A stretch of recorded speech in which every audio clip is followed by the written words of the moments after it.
Solace Landing did not look like a place worth conquering. From orbit, it was a patchwork of wheat-colored fields, low gray rooftops, and the silver thread of the Kessa River cutting through the valley like someone had drawn it with a ruler. Thomas Reyes had governed the colony for 6 years, and he still thought it looked more like a postcard than a frontier outpost. 12,000 people lived here, most of them farmers, miners, and the engineers who kept the terraforming grid running. It was the kind of world that made the news back on Earth exactly never. Solace Landing had been settled 19 years earlier by a mixed group of agricultural specialists and terraforming engineers who had chosen the world specifically because its climate reminded several of the founding families of the American Midwest they had left behind. Thomas Reyes had not been one of the original settlers.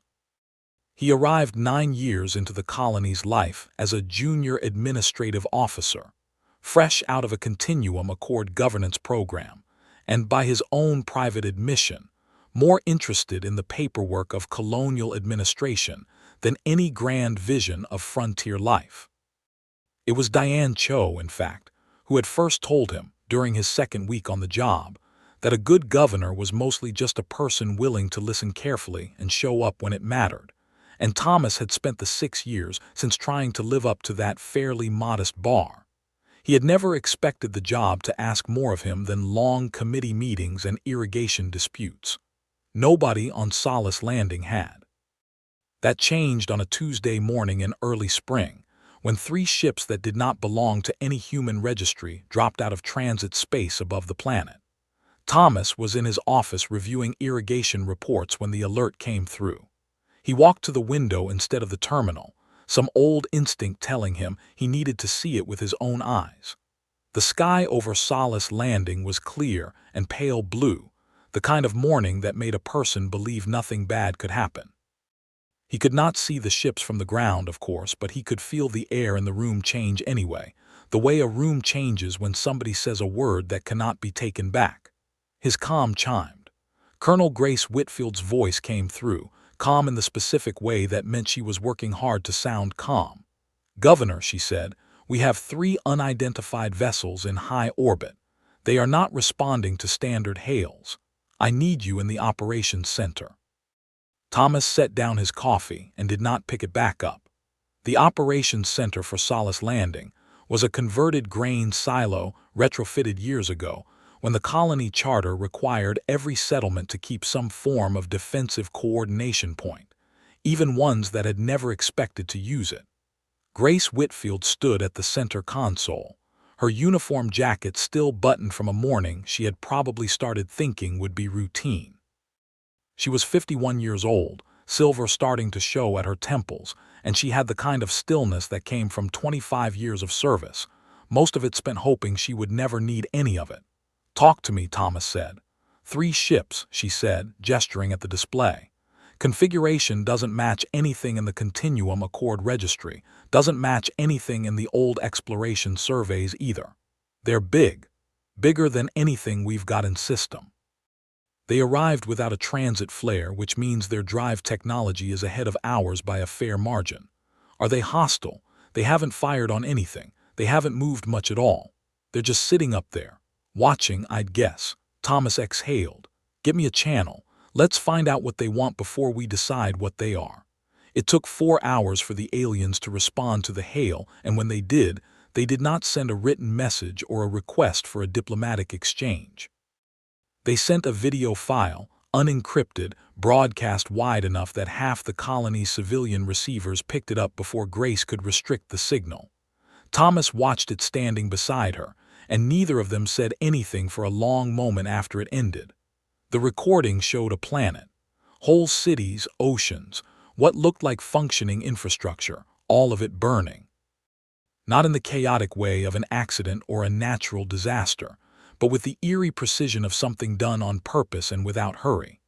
The camera lingered on a coastal city as a wave of orbital fire swept through it, block by block, like a hand smoothing a wrinkle out of cloth.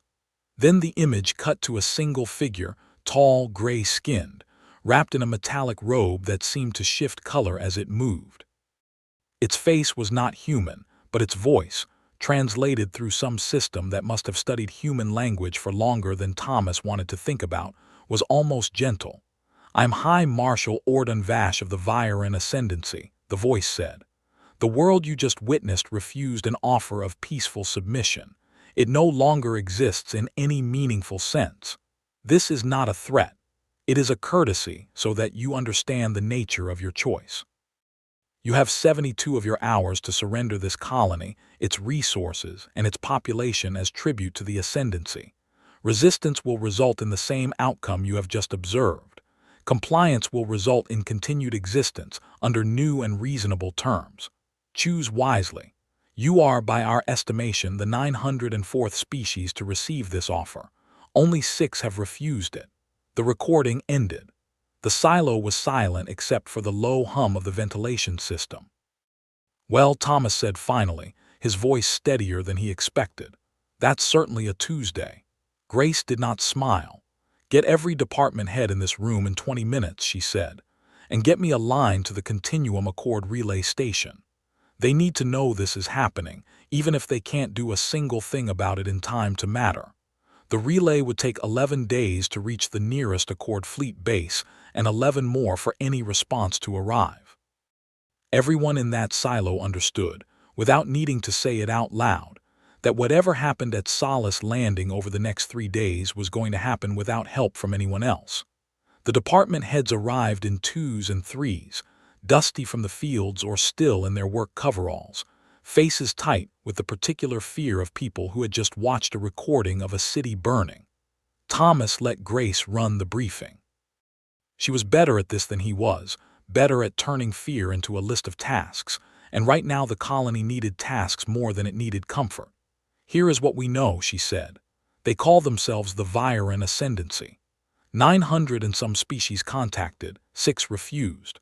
We do not know what happened to those 6, whether they were destroyed or whether they simply won and got left alone.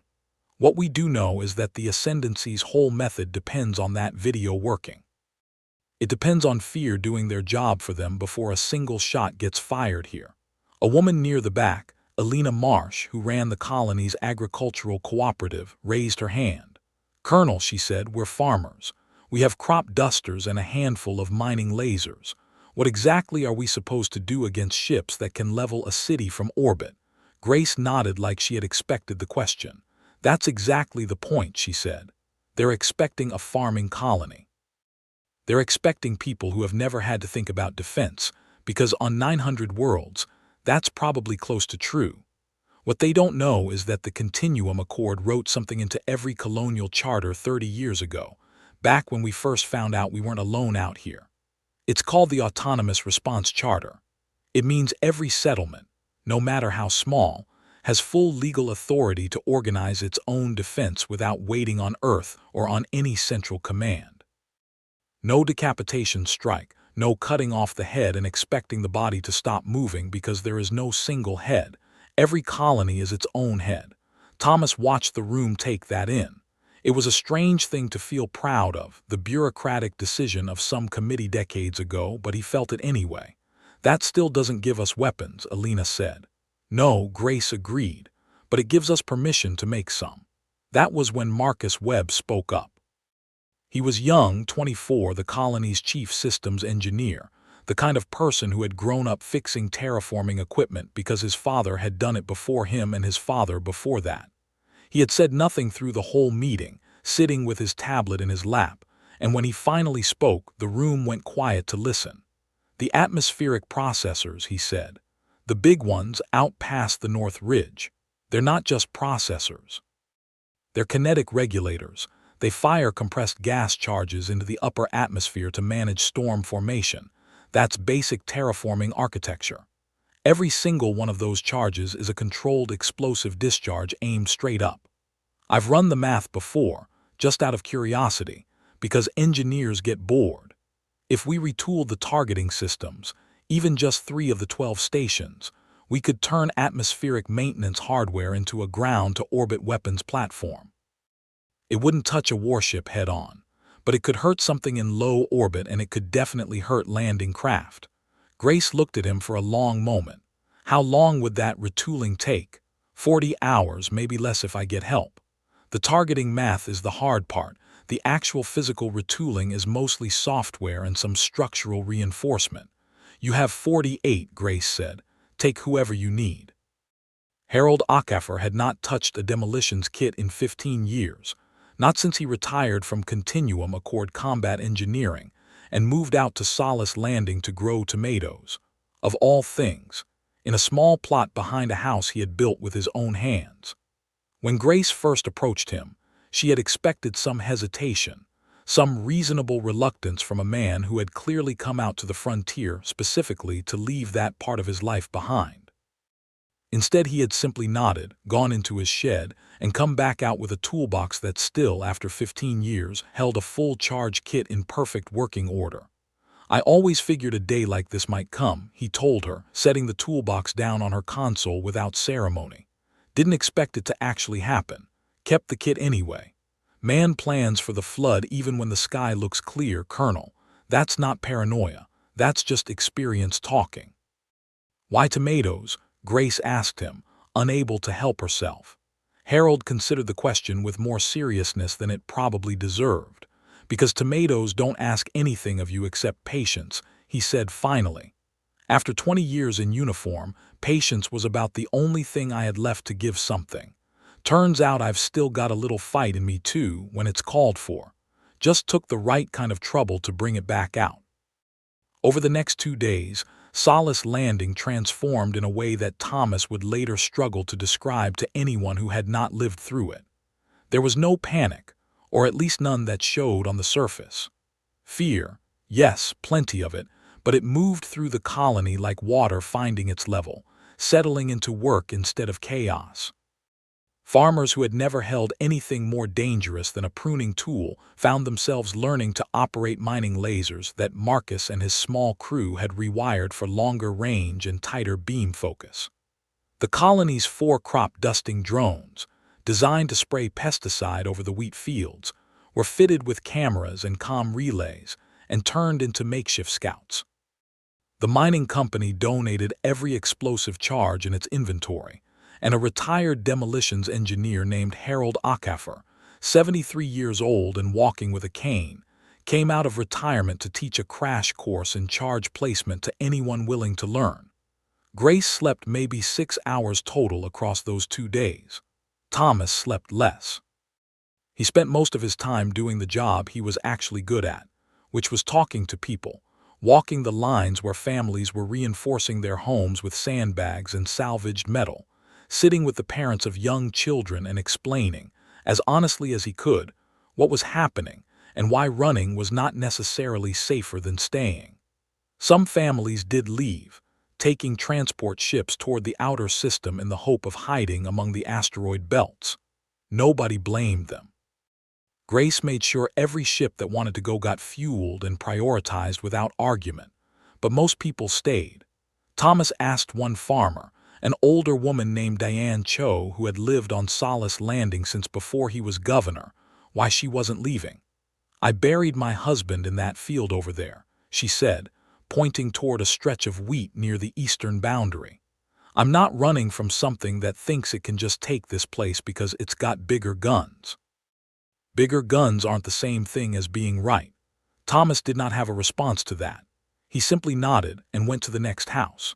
High Marshal Vash opened a second channel on the second day, requesting to speak directly with the colony's leadership. Grace insisted on being present for the call, and Thomas agreed without argument. They took it in the silo, the alien's image projected above the console, tall and gray and patient in a way that felt less like calm and more like certainty. "Governor Reyes," Vash said, its translated voice carrying that same gentle, unhurried quality. "I understand your defensive preparation. I find them curious. Small arms retrofits, agricultural drones repurposed as scouts. It suggests you intend to resist. I would ask you to reconsider.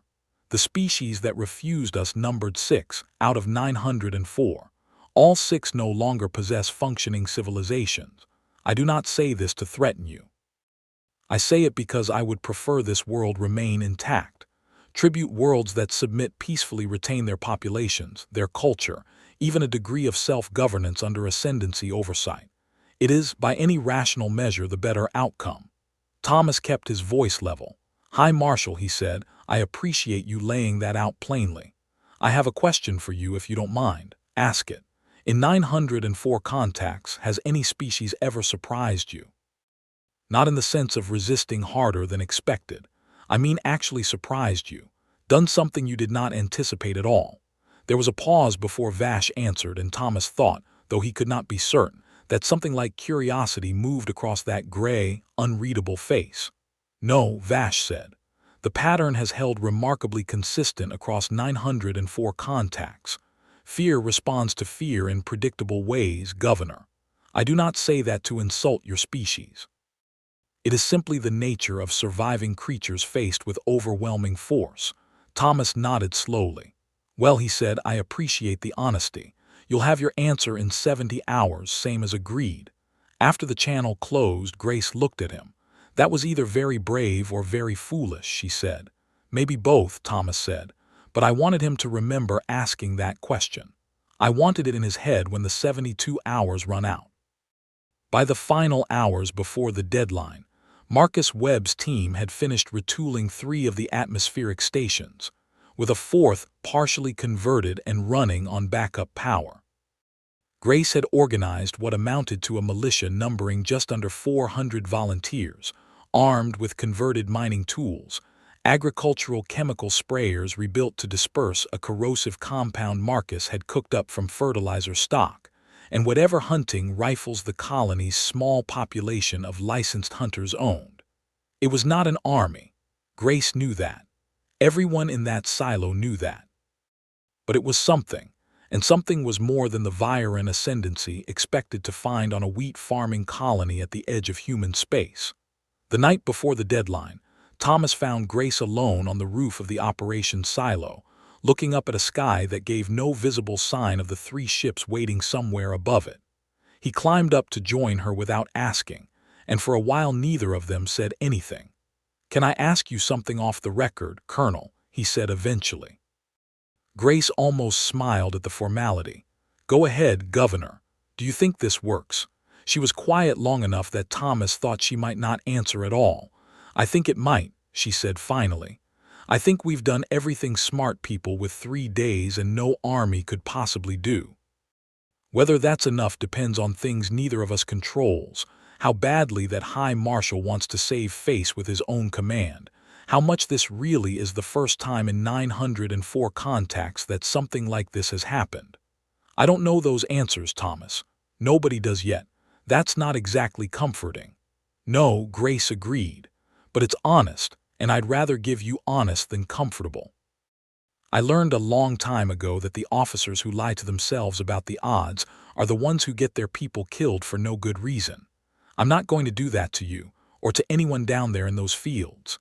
Thomas nodded slowly, looking out over the dark shapes of the wheat fields below, quiet now, waiting. "For what it's worth," he said, "I'm glad it was you up here when those ships showed up. I don't know that I'd have believed we had a chance with anyone else running this." "Ask me again in 3 days," Grace said, and this time there was something almost like warmth in it. "Ask me whether you were right to believe that." On the morning the deadline expired, Thomas stood beside Grace in the silo, watching the orbital display. The 3 Viren ships had not moved in 3 days, patient as stones, and now, as the countdown reached its final minute, they began to shift position, sliding into a lower orbit directly above Solace Landing's capital settlement. "They think this is still the demonstration phase," Grace said quietly. "They're going to open with a warning strike. Something visible, something meant to break our nerve before they even bother sending troops down." "Let them," Thomas said. "Let's see what they think of our nerve."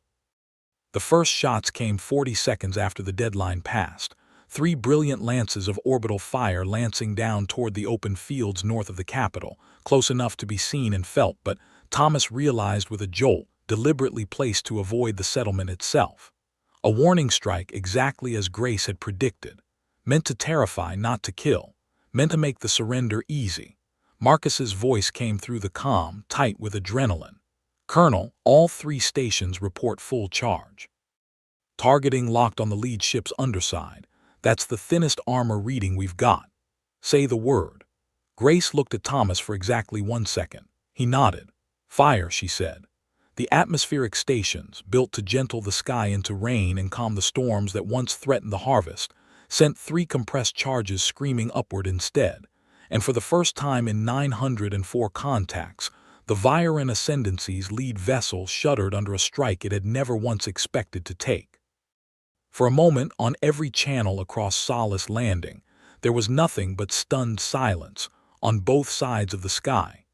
2 days earlier, before any of that silence had a reason to exist, Ryan Foster had been trying to convince his wife to get on a transport ship. Sarah Foster was 7 months pregnant, and Ryan had spent most of that second morning arguing with her in the kitchen of their small house on the eastern edge of the colony, close enough to Diane Cho's wheat field that they could see it from the porch. He wanted her on one of the outbound ships heading toward the asteroid belt. She wanted to stay, and she was, as she reminded him more than once, not actually asking his permission. I'm not having this baby alone on some mining rock out past the belt while you're down here doing whatever it is you think you're going to do, Sarah said. She was sitting at the table, one hand resting on her stomach, the other pointing at him with the particular authority of a woman who had already made up her mind 3 days ago and was only now getting around to informing him. Sarah, if something happens to this colony, I need to know you're safe. If something happens to this colony, she said, there is no safe. Not really. Not out there either, not if those ships decide to go looking. I would rather be here with people I know doing something useful than sitting scared in a mining tunnel wondering what happened to you. Ryan did not have an answer for that because she was right, and he knew it. He worked in water reclamation, not exactly a combat trade, but Marcus Webb had put out a call for anyone with engineering hands, and Ryan had gone. Sarah, for her part, had joined the group coordinating medical supplies with Dr. Priya Anand, the colony's only full-time physician, who now found herself running triage drills for a war she had never trained for. By the time the deadline arrived, half the colony had a job to do, and the other half had found one anyway. Grace Whitfield walked the perimeter one final time on the morning of the deadline, checking positions, checking faces. She stopped at the eastern ridge, where Harold Acker's makeshift demolitions crew had spent the last 2 days burying charges along the most likely landing approach, a flat stretch of grazing land that any sane invasion force would use to bring troops down close to the capital. You really think they'll land here, old man? Grace asked him, using the nickname with the kind of affection that came only after people had spent 3 days trusting each other with their lives. Flattest ground for kilometers, easiest approach vector, closest to the population center, Harold said, not looking up from the charge he was wiring. If I were planning an invasion, I'd land here. And Colonel, with respect, I have planned a few invasions in my time. This is where they'll come. Grace nodded and moved on. She found Alina Marsh coordinating a line of farmers loading corrosive spray canisters onto modified all-terrain trucks, the kind normally used to haul grain during harvest season, now repurposed as makeshift armored transports with sheet metal welded over the cabs. Alina looked up as Grace approached, wiping sweat from her forehead despite the cool morning air. Colonel, she said, for what it's worth, 3 days ago I would have told you this was insane. And now? Now I think insane might be exactly what we need. Alina managed something close to a smile. My grandmother used to say that the wheat doesn't know it's supposed to be afraid of the storm. It just grows anyway, because that's what it does. Maybe we're not so different. Grace found herself thinking about that phrase more than once over the following hours, though she never said so out loud. The 3 Viren ships remained motionless in orbit through the final stretch of the countdown, and High Marshal Ordon Vash made no further attempt at communication. Thomas took that as either confidence or contempt, and he suspected it was probably both. In 904 contacts, the Ascendancy had learned exactly what to expect from frightened populations facing overwhelming force, and nothing about Solace Landing's silence, from Vash's perspective, would have looked any different from the quiet resignation of the 903 worlds that came before. He was wrong about that, though it would take him a while to understand exactly how wrong. When the deadline expired and the warning strike came down, 3 brilliant lances of orbital fire meant to terrify rather than kill, and Marcus Webb's converted atmospheric stations answered with 3 compressed charges of their own. The lead Viren vessel took a hit along its undercarriage that no ship in 904 contacts had ever been made to absorb. The strike did not cripple it. It was, by any objective measure of the vessel's total armor and shielding capacity, a minor wound. But it was a wound, the first one, and the silence that followed on both sides of the sky was the silence of 2 very different kinds of surprise. On the ground, 400 volunteers who had spent 3 days telling themselves this might actually work suddenly believed it, all at once, in the space of a single held breath. In orbit, High Marshal Ordon Vash stood on the command deck of his flagship and stared at a damage report that should not have been possible, and for the first time in a career that spanned 904 successful contacts, he did not immediately know what to say. "Explain this," Vash finally said, to no one and everyone at once. A junior officer, a Viren named Kesset, whose translated voice carried none of Vash's practiced calm, answered from the tactical station. "Ground-based kinetic discharge, High Marshal. Configuration matches civilian atmospheric processing hardware, repurposed. We detected the retooling 3 days ago but classified it as low priority. The threat assessment models did not weight it as capable of breaching hull integrity." "The threat assessment models were wrong," Vash said. "Yes, High Marshal." Vash stood in silence for a long moment, watching the tactical display where the damage indicator on his own ship blinked a stubborn, impossible red. 903 worlds had watched that same recording of a burning city and had, within hours, begun the process of surrender. 6 worlds had resisted, and all 6 had been erased, methodically and without further negotiation, exactly as the doctrine required. There was no category in Vash's experience for a world that resisted and succeeded, even partially, even for a moment. The Ascendancy's entire method depended on fear collapsing resistance before resistance could organize itself into something capable of drawing blood. This world had organized anyway. "Rescale the response," Vash said finally. "Full bombardment authorization is not yet warranted. The Ascendancy Council would not sanction destruction of a world this lightly defended without further assessment. But I want landing craft prepared. If they can hurt a warship with farming equipment, I want to know exactly what they can do to infantry, and I want that answer before I request reinforcement from the home fleet." "Understood, High Marshal." "And Kesset," Vash added, "get me a channel to Governor Reyes. It seems we have more to discuss than I anticipated." Thomas took the call standing in the silo, Grace at his side, the whole operations center holding its breath around them. Vash's projected image looked, for the first time, less serene than it had 3 days earlier, though the voice remained level. "Governor Reyes, you have done something unusual," Vash said.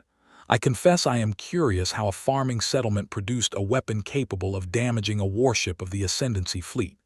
Thomas kept his voice steady, though his heart was hammering hard enough that he could feel it in his throat. "High Marshal," he said, "remember that question I asked you? About whether any of your 904 contacts ever surprised you? I remember. I'd say this counts." Vash's gray face did something that might have been the alien equivalent of a frown, though Thomas could not be certain. "This changes nothing about the eventual outcome," Vash said. "It only changes the cost of reaching it. I would still ask you to reconsider surrender, Governor. My patience for demonstrations of resolve is not infinite, and neither is my authority to withhold a fleet response indefinitely." "Then I'd ask you to consider something too," Thomas said.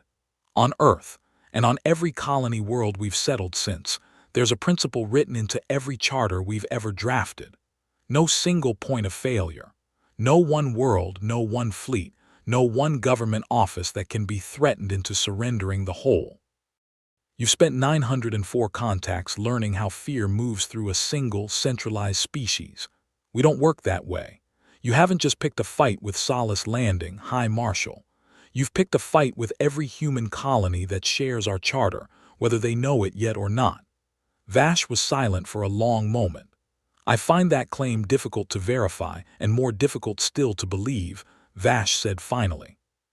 "But I will confess, Governor, that your species has already forced me to reconsider several assumptions I have held since before you were capable of interstellar travel. That alone is a distinction none of the other 903 worlds achieved. Whether it is a distinction that saves you remains to be seen." The channel closed. Grace exhaled slowly beside him. "He's going to call for reinforcements," she said. That's what that was. He's buying time to justify escalating this to his own command structure. "Then we use the same time," Thomas said. "However much we get." They got 16 hours, which was not much, but it was not nothing either. Marcus Webb pushed the 4th atmospheric station online, running it on a jury-rigged power feed that Ryan Foster helped stabilize after 2 exhausting hours crawling through conduit access tunnels that had not been designed for anything close to the load now running through them.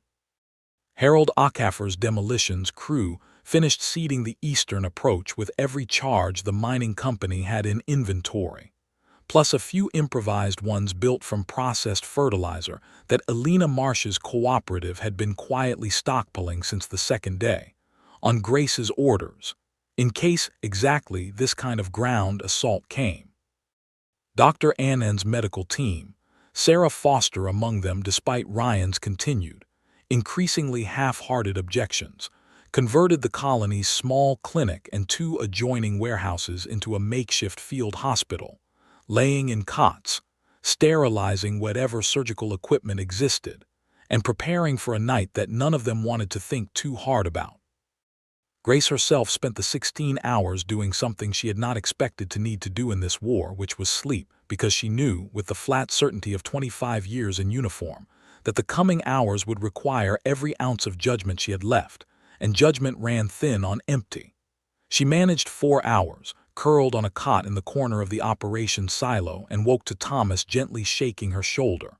"They're moving," he said, "landing craft. A lot of them."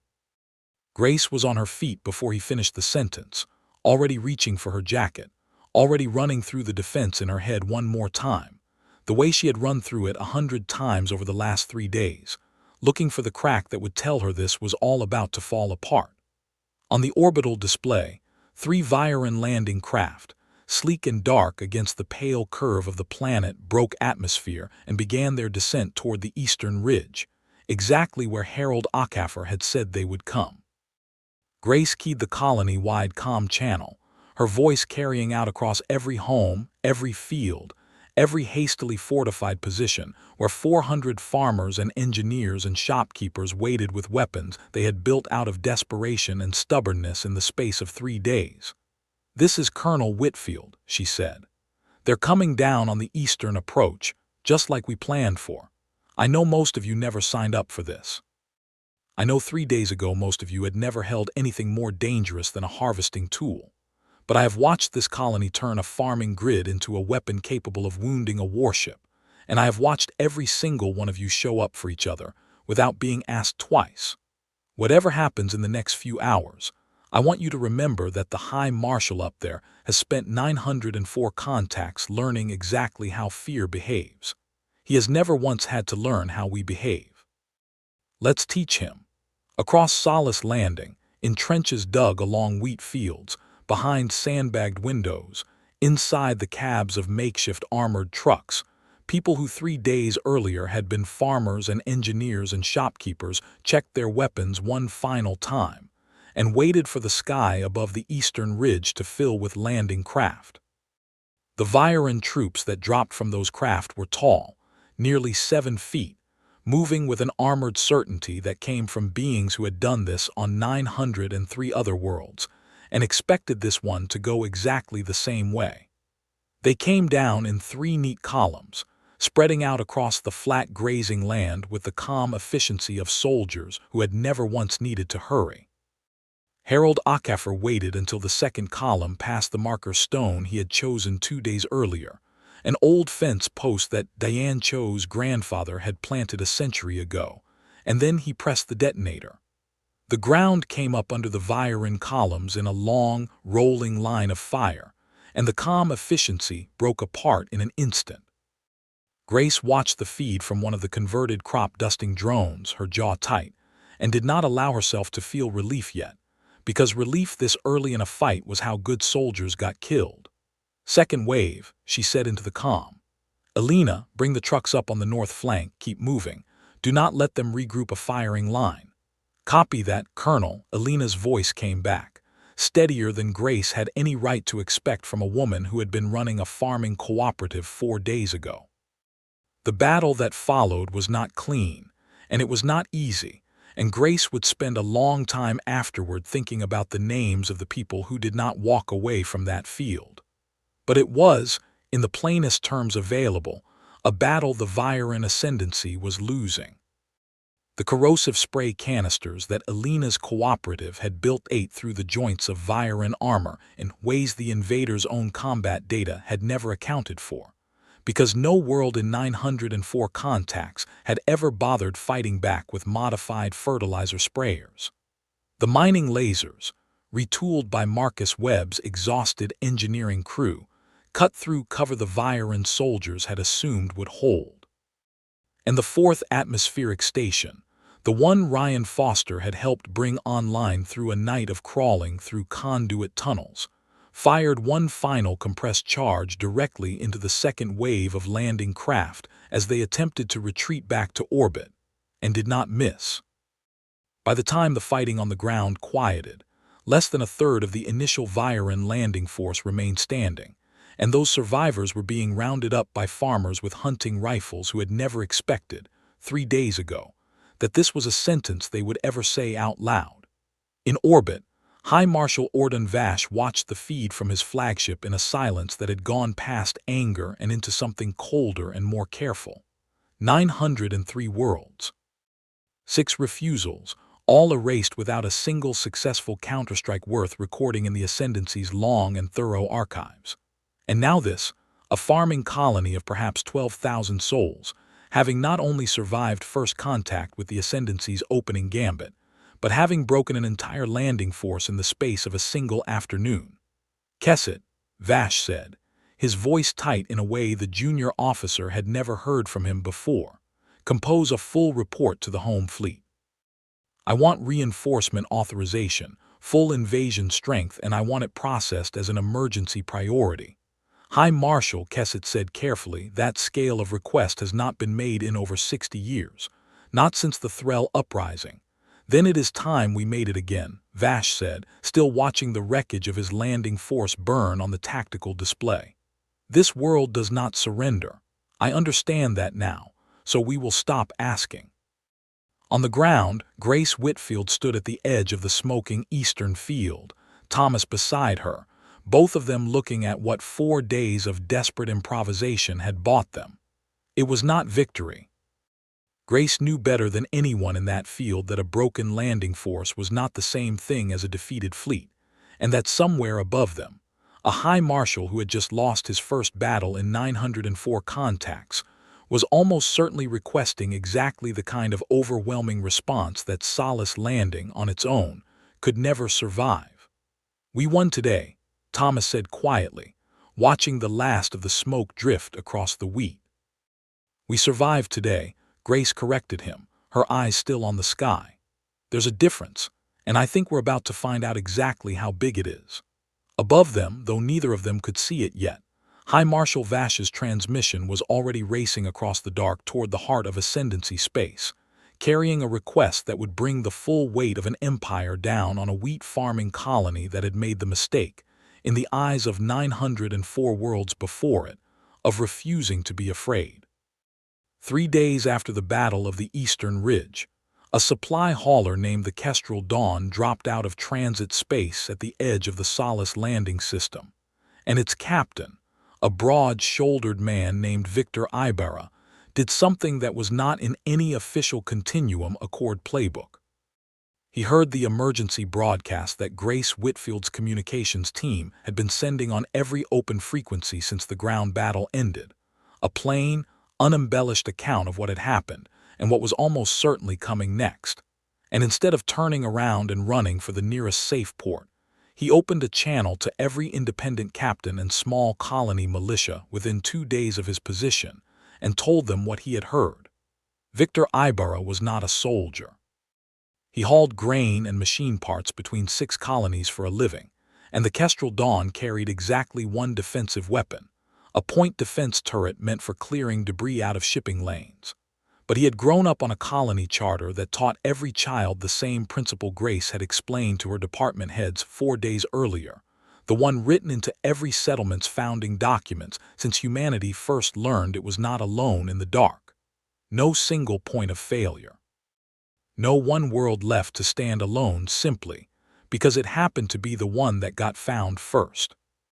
By the time Victor's message had traveled through 3 relay stations and reached a dozen other independent haulers, retired fleet officers running mining operations, and colony militias on worlds that had never expected to fight anyone, 22 vessels had begun burning hard toward Solace Landing, none of them ordered there by any central command, all of them arriving at the same conclusion independently and at almost the same moment. This was not a fight one colony was supposed to face alone. Grace Whitfield learned about the approaching ships from a jubilant Marcus Webb, who had been monitoring long-range scans out of habit more than expectation, and who nearly dropped his tablet when the first transponder signals resolved into recognizable human-registered ships. "Colonel, you need to see this," he said, and when Grace arrived at the console, she stood there for a long moment reading the same data 3 times before she let herself believe it. 22 ships, she said finally. "Where in God's name did 22 ships come from?" "They came from us," Thomas said, arriving behind her, a little breathless from crossing the colony at something close to a run once word reached him. "Grace, it's the Autonomous Response Charter. It's not just permission for us to defend ourselves. It's an obligation for everyone else too. Every colony, every independent operator who's ever read their own charter, knows that if one world gets attacked and refuses to fold, the doctrine expects the rest of us to come help, without waiting to be asked." Grace allowed herself, for the first time in 4 days, something close to a smile. Ordon Vash spent 904 contacts learning that fear moves through a single, centralized species in predictable ways, she said. He has no framework at all for this. The 22 ships were not, individually, much of a match for a Viren warship. Most were haulers and mining vessels with minimal armament. A handful were retired fleet officers' private craft kept in better condition than regulation allowed, and only 3 carried anything resembling real combat capability, small patrol cutters from a nearby colony that maintained them mostly out of habit and pride. But Grace Whitfield had spent 25 years learning that battles were rarely won by the side with the biggest ships. They were won by the side that understood the terrain, and Solace Landing System had terrain the Viren ascendancy had never bothered to study, because no world in 904 contacts had ever needed to use it. The Kessa Belt, a loose ring of asteroids and debris left over from the system's early formation, sat between Solace Landing and the outer edge of the system, close enough to the planet to matter, dense enough to hide a fleet inside if that fleet knew exactly where to look. Grace had grown up on a mining colony before she joined the Accord fleet, and she had spent childhood summers navigating debris fields exactly like it in her uncle's prospecting shuttle.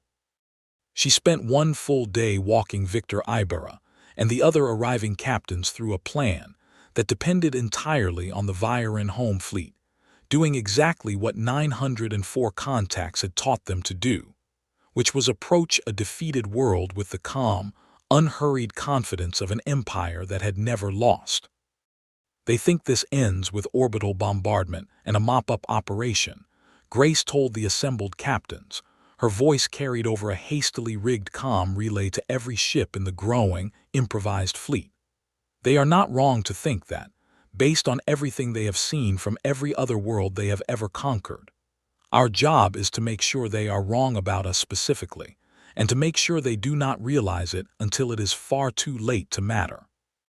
The 6 days between the ground battle at the Eastern Ridge and the arrival of the Viren home fleet were, in some ways, harder on Solace Landing than the battle itself had been. There was no more adrenaline to carry people through the work. There was only grief and labor, and the slow, grinding uncertainty of knowing that whatever came next would likely be worse than what had already happened. Grace Whitfield spent the first of those 6 days doing something she had put off since the moment the ground assault ended, which was walking the eastern field herself, alone, to see the cost of the victory everyone kept congratulating her for. 23 names would eventually go on the stone marker Diane Cho insisted on placing there, and Grace made herself learn every one of them before the week was out, a discipline she had carried since her earliest years in uniform. A commander who did not know the names of the fallen, her first commanding officer had told her decades ago, was a commander who had started treating people like numbers, and numbers were how empires like the one currently regrouping somewhere beyond the Kessa Belt were able to do what they did to 903 other worlds without losing any sleep over it. Elena Marsh organized what remained of the cooperative's resources into a rationing plan that assumed, grimly but realistically, that the colony might be under siege for a long time yet.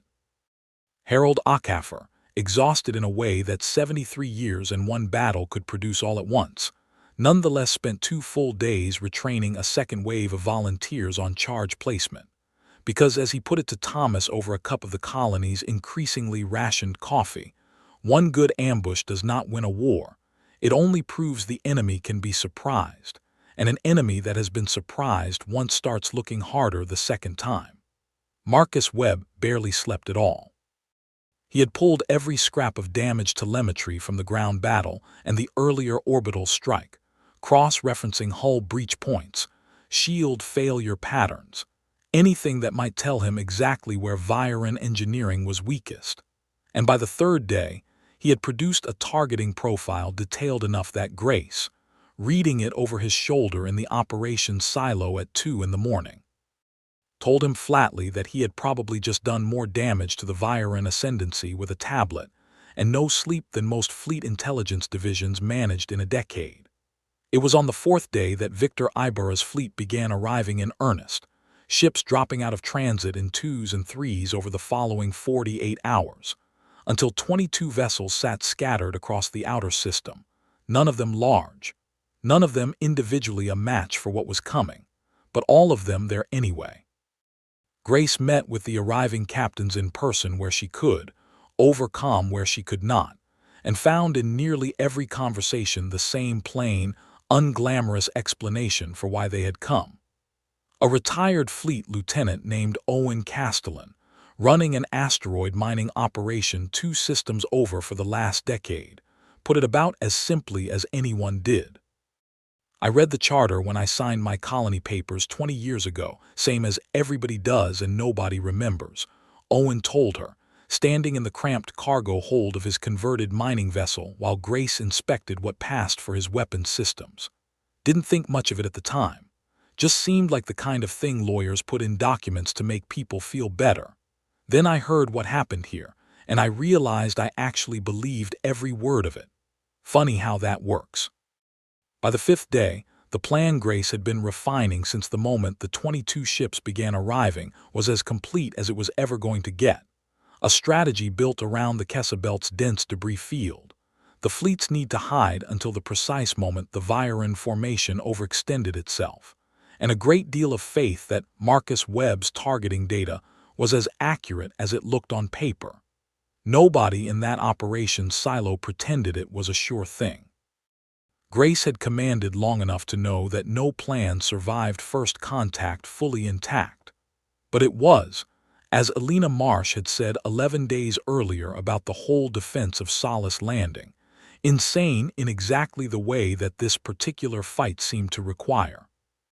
The Viren home fleet arrived 6 days after Vash's emergency request went out, a force considerably larger than the 3 scout ships that had opened the conflict, 12 warships moving in the tight, disciplined formation of a military that had never needed flexibility, because it had never faced real resistance.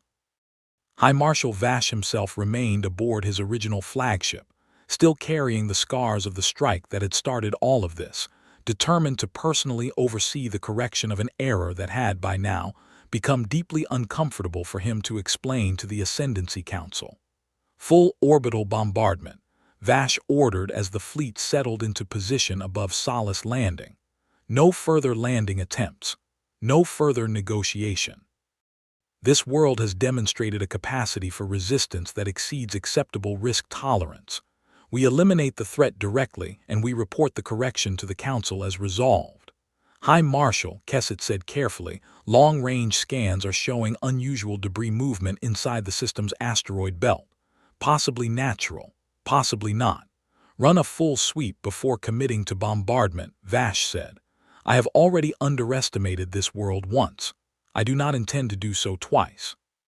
The sweep took time, and time, as Grace Whitfield had gambled from the very beginning of the plan, was the one resource the Viren fleet had never learned to guard carefully, because in 903 previous contacts, time had always been on the Ascendancy's side. Inside the Kessa belt, Victor Ibarra sat in the Kestrel Dawn's cramped cockpit, watching a targeting display that Marcus Webb had rigged up 2 days earlier, using data relayed directly from Solace Landing's ground-based sensor net, giving the hidden fleet a clearer picture of Viren fleet positioning than the Viren fleet had of them. Beside him, on an open comm channel to every ship in the belt, Grace Whitfield's voice carried the same calm certainty it had carried 4 days ago in a converted grain silo. "Hold position," she said. "Let them commit to the bombardment approach. We do not move until their fleet formation opens up to bring every ship to bear on the planet. That is the moment they are least prepared for a flank strike, because that is the moment every single one of their 904 contacts told them there was nothing left to prepare for." On the surface, Thomas Reyes stood once more in the operations silo, watching the same orbital display that had shown him 3 unidentified ships 11 days earlier, now showing 12 Viren warships beginning to spread into bombardment formation directly above his home. He had sent every civilian who could be moved into the deep shelters built into the old mining tunnels beneath the capital, over Grace's insistence 4 days ago that they prepare exactly this kind of contingency, even in the flush of victory after the ground battle. Diane Cho had refused to go below ground, choosing instead to stand at the edge of her wheat field, with a look on her face that Thomas recognized as something between grief and defiance. Sarah Foster, 8 months pregnant now and refusing every attempt Ryan made to get her into the shelters ahead of the others, sat instead in the makeshift field hospital beside Dr. Anand, preparing for whatever came next. The Viren bombardment formation opened at the moment Grace Whitfield had predicted, 12 warships spreading into a wide arc above Solace Landing to bring every weapon system to bear on a world they believed. After 4 days of costly reassessment, they finally understood. Now, Grace said. 22 ships that had arrived from 6 different colonies, ordered there by no central command and coordinated by nothing more than a shared charter and a shared refusal to let one world stand alone, burned out of the Kessa belt in a formation that had been practiced exactly once, the day before, in a hurried simulation run off Marcus Webb's borrowed processing equipment. It was not an elegant strike. Grace would be the first to admit that afterward. But it came from an angle the Viren fleet had never accounted for, aimed at engine and shield generator arrays that 12 warships, spread wide to bombard an undefended planet, had left dangerously exposed to their own flanks. Aboard the flagship, Kesset watched the tactical display with a rising sense of dread that he had never once felt during the earlier stages of his career, when the Ascendancy's method had always, without exception, worked exactly as trained doctrine promised it would. He had grown up believing, as every Viren officer did, that the 904 contacts represented not luck but a settled, provable truth about the universe. That overwhelming force properly demonstrated would always, eventually, produce submission. Watching human vessels burn out of a debris field his own sensors had failed to fully map, in a formation that matched nothing in the Ascendancy's considerable tactical archive. Kesset found himself entertaining a thought he suspected the High Marshal was having at the exact same moment, standing only a few feet away. That perhaps 904 contacts had never been proof of anything except that fear, once it worked reliably enough times in a row, stopped being questioned by the people relying on it. High Marshal Vash's flagship took the first and worst of it, a coordinated strike from 6 separate vessels converging on the same shield junction that Marcus Webb had identified, through careful study of the earlier battle's damage telemetry, as the weakest point in Viren hull architecture. The junction failed. Power cascaded backward through the ship's primary systems in a way Viren engineering had never been forced to test under real combat conditions, and for the second time in 11 days, High Marshal Ordon Vash found himself staring at a damage report that should not have been possible. "Redirect fire," Vash ordered, his voice tight but still controlled. "Full fleet response to the flanking vessels, immediately." But the flanking vessels, small and fast and flown by captains who had spent years navigating debris fields and shipping lanes for a living rather than fighting wars, did not hold position long enough to be redirected against. Victor Ibarra pulled the Kestrel Dawn into a hard burn back toward the belt the moment his strike run completed, exactly as Grace had instructed, and the rest of the improvised fleet scattered with him, forcing the Viren warships to choose between pursuing scattered, fast-moving targets into a debris field their own sensors could not fully penetrate, or reforming to protect the flagship. Owen Castellan's converted mining vessel took a glancing hit during the second wave of the flanking run, close enough to knock out primary power and send the ship tumbling in a slow, uncontrolled spin toward the edge of the debris field. Victor Ibarra, hearing the distress call crackle over the open channel, broke formation without waiting for orders and burned hard to intercept, dragging the crippled vessel back into the cover of the belt with a tow cable meant for hauling grain barges rather than rescuing warships under fire. It was not, by any measure, a maneuver either man had trained for.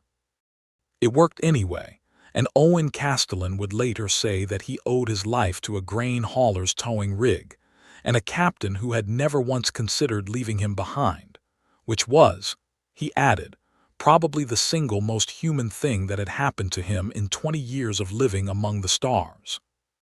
Meanwhile, on the ground, the 4 atmospheric stations that had drawn first blood 11 days earlier opened fire again, this time with a full understanding of exactly where Viren shielding ran thinnest, information bought at the cost of the Eastern Ridge battle, and paid forward now into every shot Marcus Webb's exhausted engineering team fired. The battle above Solace Landing lasted 6 hours, and Thomas Reyes would later say, when people asked him to describe it, that it felt like watching a storm that could not decide whether it wanted to break or pass. 6 hours of the sky lighting up in ways no one on the ground had a framework to properly understand. 6 hours of waiting beside Grace Whitfield in a converted grain silo while reports came in fragment by fragment. A Viren cruiser disabled here. A human hauler lost there. The flagship's shields failing and being rerouted and failing again. It ended when High Marshal Ordon Vash, watching 7 of his 12 warships reduced to drifting wreckage and the remaining 5 badly damaged, made the only decision his 904 contacts of experience had ever prepared him to make when a battle turned unwinnable. "Kesset," he said, his translated voice carrying something that, for the first time since this conflict began, sounded almost like exhaustion. "Signal full withdrawal. We are done here."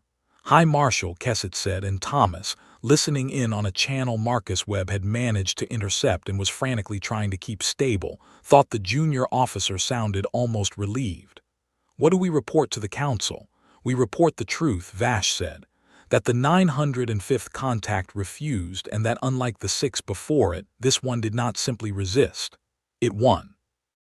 The 5 surviving Viren warships broke from the system 4 hours later, leaving behind 7 wrecked vessels, the largest debris field the Kessa Belt had seen since its formation, and a silence over Solace Landing that felt, to everyone who had lived through the last 11 days, entirely unlike the silence that had greeted the first alien ships in orbit.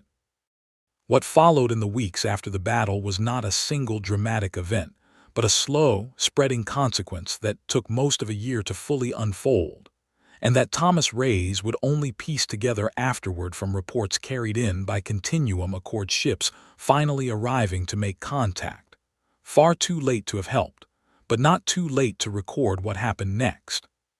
The recording of the battle at Solace Landing, captured by the same long-range sensor drones the Viren Ascendancy had used to document its previous 904 contacts, did not stay within Ascendancy command channels. It spread, first through the client species who had spent generations under Ascendancy tribute obligations, watching in a kind of stunned disbelief a broadcast that showed, for the first time in their collective memory, an Ascendancy invasion fleet forced into full retreat. Species that had surrendered decades earlier, believing resistance to be pointless because every measurement of relative strength said so, began asking a question that the Ascendancy's entire system of control depended on nobody ever asking out loud.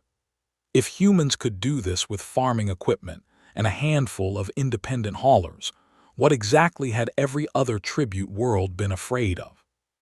One of those recordings, according to the intelligence briefing Thomas eventually received, reached a tribute world called Ithran, a species that had surrendered to the Ascendancy generations earlier, and had spent so long under occupation that most living Ithran had never known anything else.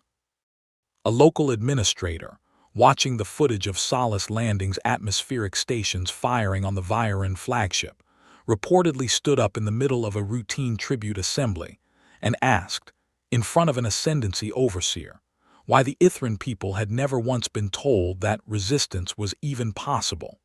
The overseer had no answer, because the honest answer was that fear had simply never needed one before.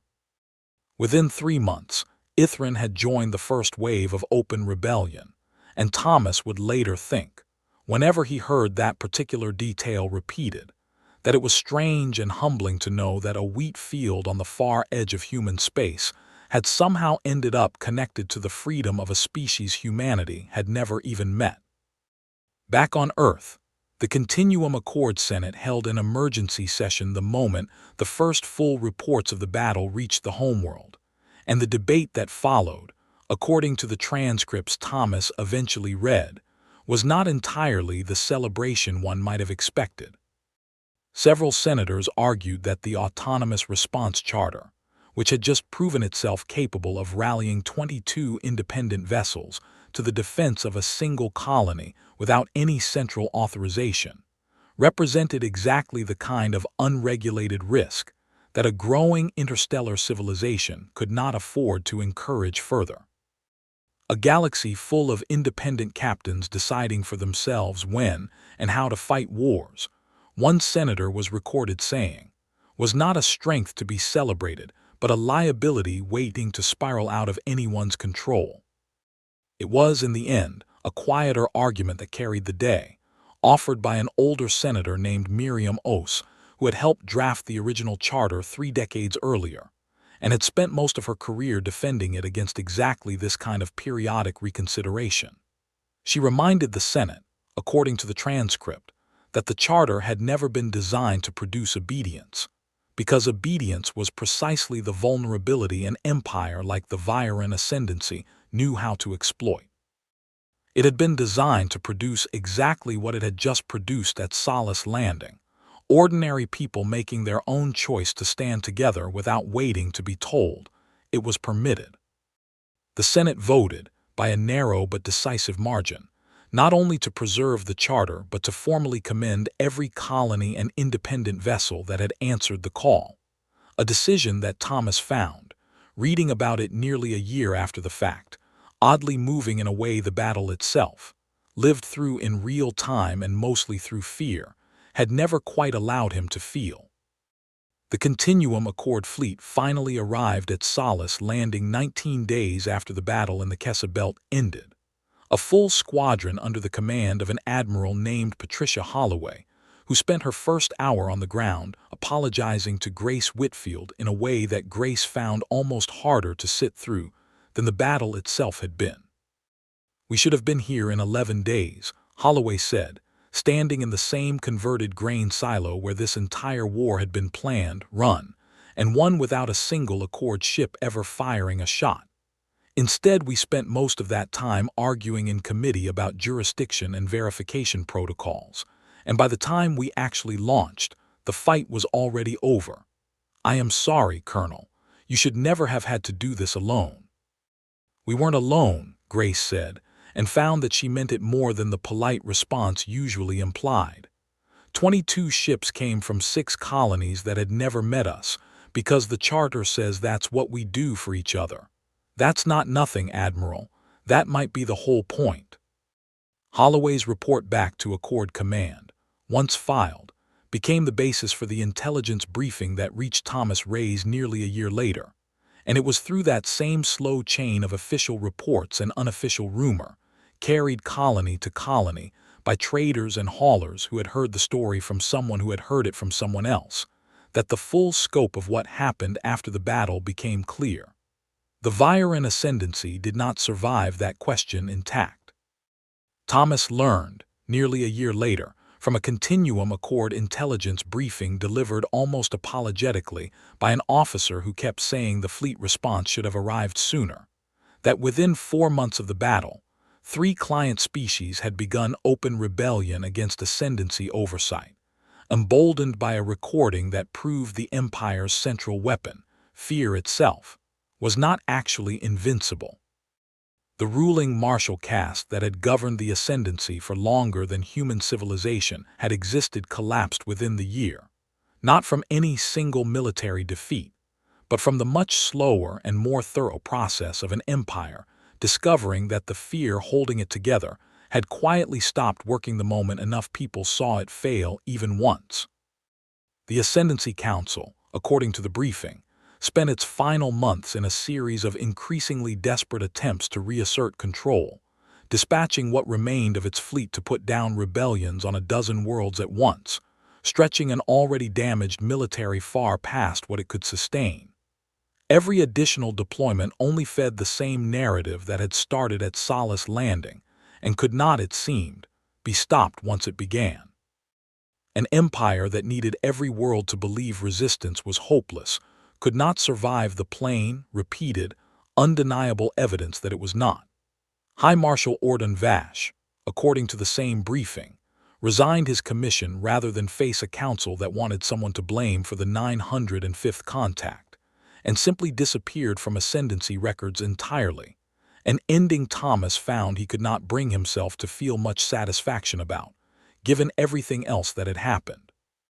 He thought, more than once, about the question he had asked Vash in the final hours before the ground battle, and wondered whether the High Marshal, wherever he had gone, ever thought about the answer he had finally been given. Solace Landing itself healed slower than the galaxy's political order did. 23 colonists had died in the ground battle at the Eastern Ridge, and their names were carved, at Diane Cho's insistence, into a stone marker placed at the exact spot where Harold Acaffer had triggered the first charge, alongside the names of 6 independent haulers who had died flying strike runs out of the Kessa Belt for a colony most of them had never set foot on before arriving to defend it. In the weeks immediately following the battle, before any of the wider galactic consequences had begun to reach Solace Landing, Grace Whitfield spent her evenings doing something no after-action report ever required of her, which was writing a personal letter to the family of every colonist who had died at the Eastern Ridge. She had done this before, twice, earlier in her career, and she had hoped at the time never to need the practice again. Each letter took her the better part of an hour, not because the words were hard to find, but because she refused to let herself write anything that felt rehearsed, and honesty, she had learned long ago, was slower than habit. She delivered several of them in person, including one to Owen Castellan, who had lost a young deckhand named Priya Sundaram during the flanking run, a woman barely 22 who had signed on to the mining vessel only 8 months earlier looking for adventure, and had found instead. A war she had not chosen, but had refused to abandon once it found her anyway. Owen read the letter twice in front of Grace without saying anything, then folded it carefully and put it in his jacket pocket. "She didn't have to come," he said finally. "None of us did. I want you to know that. Whatever guilt you're carrying about asking us here, she made her own choice, same as I did, same as everybody who came." "I know," Grace said. "Doesn't make it lighter, though." "No," Owen agreed. "It never does."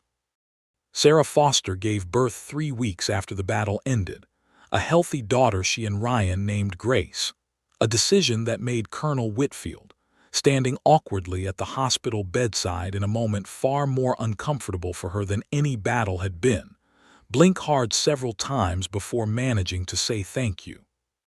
Thomas Rays stood at the Eastern Ridge Memorial almost exactly 1 year after the first Viren ships appeared in orbit, the wheat grown high in gold around the stone marker, and thought about the question he had asked High Marshal Vash in the final hours before the ground battle began. Whether, in 904 contacts, any species had ever truly surprised the ascendancy. He supposed, standing there, that they finally had their answer, though it had cost more than he ever wanted to think too hard about to give it. Grace Whitfield found him there, as she often did on quiet mornings, and stood beside him without saying anything for a long while, both of them looking out over a field that had once been a battlefield and was now simply home. Down near the memorial stone, Sarah and Ryan Foster walked their daughter along the edge of the wheat, the little girl not yet a year old and utterly uninterested in the significance of the ground she was being carried across, more concerned with the wind moving through the tall grain than with anything her parents had lived through to give her this particular field to grow up in. Diane Cho sat on a bench nearby that Harold Ackafer had built himself the previous spring, watching the young family pass, and lifted a hand in greeting to Grace and Thomas as they approached. "Still standing," Diane said, the same 3 words she had said to Grace every single morning since the battle ended, a small ritual neither of them had ever bothered to explain to anyone else. "Still standing," Grace agreed. Alina Marsh arrived a few minutes later with a basket of bread made from the first full harvest since the fighting, and Marcus Webb trailed behind her, still tinkering with some new modification to the atmospheric stations that Grace suspected he would never fully stop making, because a mind like his did not know how to leave a good problem alone once it had been given the chance to solve one. Harold Ackafer, walking slower these days but walking all the same, joined them at the marker, and for a while the small group simply stood together in the field, not saying much, watching the wheat move in long, unhurried waves under a sky that had, for the better part of a year now, stayed exactly as quiet and unremarkable as it had been before any of this began. Thomas thought, standing there, that this was probably the truest measure of what they had won. Not the recording that had traveled across the galaxy, not the empire that had quietly come apart at the seams 1,000 light years away, not even the stone marker with 23 names carved into it, though all of that mattered more than he could ever fully put into words. It was this: an ordinary morning, in an ordinary field, with people who had never asked to become soldiers standing together simply because the harvest had come in and there was bread to share. They wanted a surrender, Thomas said finally, more to the wheat than to her. What they got was a colony that didn't know how to give them one. Grace almost smiled. "Good thing nobody taught us how," she said, and together they watched the wind move through the fields, the same fields that had once burned, now green and gold and entirely, stubbornly alive.